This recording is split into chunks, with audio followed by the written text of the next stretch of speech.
Welcome to Quick Speak English, the podcast that helps you learn English and explore fascinating topics. Today, we're going to talk about something we all experience, understanding each other, and those times when we just don't. That's right. It's something we all want and need as human beings, but it can be surprisingly complicated. Okay, so to start, let's define what we even mean by understanding. Mm. It's clearly more than just hearing words. It's about really connecting with someone. Exactly. It's like there are these different levels of understanding, right? One level is what we might call cognitive understanding. This is when you understand the logic of what someone is saying, even if you don't agree with it. So for example, if someone's explaining why they love a certain type of music, you can follow their reasoning, even if you don't share their taste. That's a great example.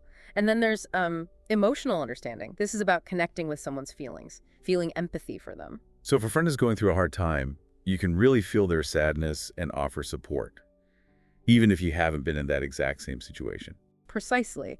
And finally, there's social understanding. This is about kind of understanding the bigger picture, the cultural and social factors that influence a person's views. Like how someone's upbringing or cultural background can shape their opinions on different topics. So we have these different layers of understanding, but why is it so hard sometimes? Why do we experience those communication breakdowns? Well, sometimes it's as simple as like a communication gap. Even when we're speaking the same language, words can have different meanings to different people. Slang, regional dialects, even just different generations using the same word in slightly different ways. Right. And beyond words, there's body language. Yeah. A gesture that means one thing in one culture might be offensive in another, leading to all sorts of misunderstandings. And let's not forget about technology.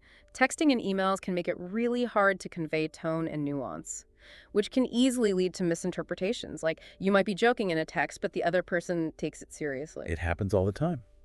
But it seems like there's more to it than just these practical challenges. You're right. Our own minds can sometimes create barriers to understanding through what psychologists call cognitive biases. Cognitive biases. Could you explain those a little more? Sure. These are basically like mental shortcuts that our brains use to simplify the world around us. But sometimes these shortcuts can lead us to misinterpret information or make assumptions that aren't accurate. Can you give us an example? Imagine you're, scrolling through social media and you see a news article that confirms your existing political beliefs. You're more likely to accept that information without question, especially if it comes from a source you already trust. That's an example of confirmation bias. Our brains tend to seek out information that supports what we already believe and ignore information that challenges those beliefs. So we might be misinterpreting what someone is saying because we're filtering everything through our pre-existing beliefs. It's like we're only seeing what we want to see. Exactly. And that can be like a major obstacle to real understanding because it prevents us from truly listening to and considering perspectives that are different from our own. It makes sense. And I imagine our emotions can also get in the way of understanding sometimes. Absolutely. Our own feelings and insecurities can make it harder to connect with others. If someone's, feeling insecure, they might misinterpret a harmless comment as a personal attack. Or if someone has experienced trauma in their past, it might make it harder for them to trust or open up to others, even if those people have good intentions. Precisely. These emotional barriers can be really challenging to overcome, but it's important to be aware of them, both in ourselves and in others. And let's not forget about the role of social and cultural differences. It seems like those could be huge barriers to understanding as well. You're absolutely right. People from different cultures have different customs, communication styles, even different ways of expressing emotions. It's easy to misinterpret things if you're not aware of those differences. For example, in some cultures, direct eye contact is seen as a sign of respect, while in others, it can be considered aggressive or confrontational. It's like those subtle differences that can really trip us up. Exactly. And then there are the, even bigger divides like political ideologies. It often feels like people with strongly opposing political views are living in entirely different realities, speaking completely different languages. It can feel impossible to find common ground sometimes. It's definitely a challenge. But the fact that we experience these challenges, that we struggle to understand each other, doesn't mean that genuine connection is impossible. So there's hope? There's always hope. Think about your closest friendships, the deep connections you have with family members, or even those moments when you connect with a stranger over a shared experience. Or when you watch a powerful film or read a book that truly moves you. It's like the artist has tapped into something universal about the human experience. Exactly. Art has this amazing power to connect us, even across cultures and time periods. So despite all the challenges, real connection is definitely possible. The question is, how do we get better at it? How do we bridge those divides and foster deeper understanding? That's a great question. Hmm. And I'm eager to explore some answers. Well, one important key is, active listening. It's not enough to just hear the words someone is saying. You need to really show them that you're paying attention. So things like making eye contact, nodding along, asking questions to make sure you understand, that kind of thing. Exactly. It's about being present in the conversation and showing genuine interest in what the other person has to say. And another key ingredient is vulnerability. Vulnerability. How does that play into understanding? When we're willing to open up, even just a little, it can make a big difference in building trust and connection. It shows the other person that we're willing to be real with them. It's like saying, "Hey, I'm not perfect. I have insecurities and flaws too." And that can create kind of a safe space for genuine sharing and understanding. That's a great way to put it. And of course, learning plays a vital role as well. The more we learn about other cultures, ideas, and experiences, the better equipped we are to understand people who are different from us. So reading books, watching documentaries, traveling to new places, all of those things can expand our horizons and make us more understanding individuals. Absolutely. And don't underestimate the power of simply having conversations with people from different backgrounds. Ask questions, be curious, and be open to hearing perspectives that challenge your own. So it sounds like active listening, vulnerability, and a willingness to learn are all crucial for bridging those divides and building understanding. But I'm also curious about some of the deeper philosophical and psychological ideas around this.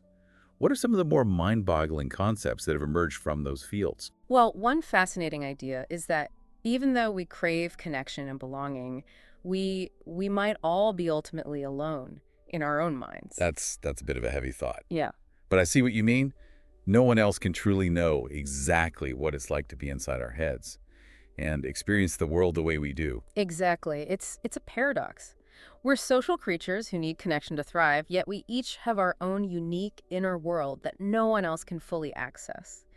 But even though we might be alone in our minds, psychology tells us that empathy is essential for our well-being. So even if we can't fully know what it's like to be someone else, we can still strive to understand their feelings and connect with them on an emotional level. Exactly. And the stories we tell ourselves about our own lives, our personal narratives, they shape how we see ourselves and how we see others. If we have a negative narrative about ourselves, we might be more likely to misinterpret other people's actions or see the world through a more pessimistic lens. That's so interesting. So our own experiences and interpretations really color how we perceive everything around us. They really do. It's all interconnected. And that's why it's so important to be aware of our own biases and assumptions and to be willing to challenge them. It's a lifelong process of learning and growing. This has been such an insightful conversation about the complexities of understanding. I feel Yeah. like we've only just scratched the surface. We really have. It's a topic that we can delve into for hours, but hopefully this has given our listeners some food for thought Yeah. and some practical tips for improving their own communication and understanding. I think it definitely has. Any final thoughts for our listeners before we wrap up? Yes, I think it's important to remember that even though it can feel like no one understands us at times, we're not alone in that feeling. And there's always hope for deeper connection. We just need to be willing to put in the effort to listen, learn, and be open to different perspectives. That's a beautiful sentiment. I think it's a great note to end on. It really is a fascinating topic, and it's something that we can all continue to work on, throughout our lives. Absolutely. I think the most important takeaway is that even though understanding can be challenging, it's worth the effort. It definitely is. Those moments of true connection when you really feel seen and heard by another person, those are so valuable. They make life richer and more meaningful. They really do. And I think it's encouraging to remember that even small efforts can make a big difference. Mm. A simple act of active listening, a willingness to be vulnerable, or a gesture of empathy can go a long way in building bridges of understanding. That's a great reminder. I think sometimes we get so overwhelmed by the complexities of communication that we forget the power of like these simple acts of kindness Yeah, and connection. exactly. And it's important to be patient. with ourselves and with others. Understanding doesn't happen overnight. It's an ongoing process that requires, effort and a willingness to learn and grow. Well, this has been a truly enlightening conversation about understanding. I feel like I've learned so much. I'm glad to hear that, and I hope our listeners have found it helpful as well. I'm sure they have. Any final words of wisdom for our audience before we wrap up? Just remember that understanding is a journey, not a destination. Keep practicing those active listening skills. Keep being curious about the world around you, and keep putting yourself out there to connect with others. You might be surprised at the depth of understanding you can achieve. That's wonderful advice. Thank you so much for sharing your insights with us today. It's been my pleasure. And thank you to all of our listeners for joining us on Quick Speak English.